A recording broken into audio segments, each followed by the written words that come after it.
Kumusta mga ka-dribble? Magnolia Chicken Templados nakapili na ng kanilang import para sa paparating na PBA Governors Cup. Habang papalapit na nga ang pagsisimula ng PBA Governors Cup, ay naghahanda na ang bawat koponan na kumuha ng kanilang import, na isasabak ngayong PBA Governors Cup.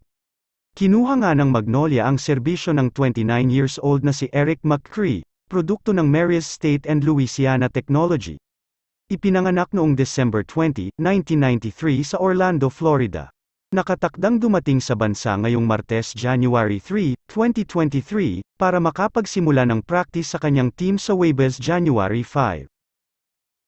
Ginugol ni McCree ang karamihan sa kanyang 6 na taong pro career sa paglalaro sa Europe para sa VL Pesaro, Italy, BCM Gravelines Dunkerque, France, Bakkenbers Denmark, Peristeri, Grace, at Gaziantep Basketball sa Turkey.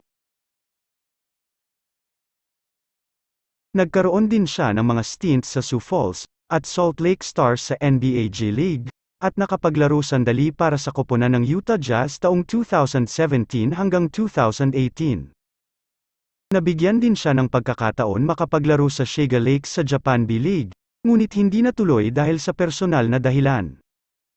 Malaki ang maitutulong nito sa koponan ng Magnolia dahil sa height niyang 6'6" ay mabilis mag-penetrate at kaya niyang magdala ng bola.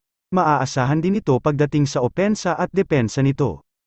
Kung inyong matatandaan mga ka-dribble ay maganda ang standing ng Magnolia sa nakaraang Commissioner Cup na kung saan pangalawa sila sa standing na may 9 na panalo at 2 talo. May twice to beat advantage pa sila at tuluyang nakapasok sa semifinals matapos nilang talunin sa quarterfinals ang koponan ng Phoenix Super LPG, ngunit bigo pa din silang makapasok sa finals matapos silang talunin ng Barangay Ginebra.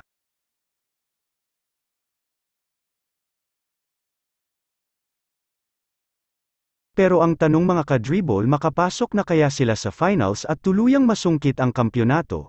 Comment down below at babasahin natin yan isa-isa.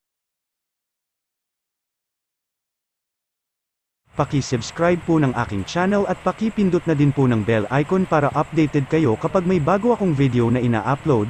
Maraming salamat hanggang sa muli. Ito, ang Ball Handler PH.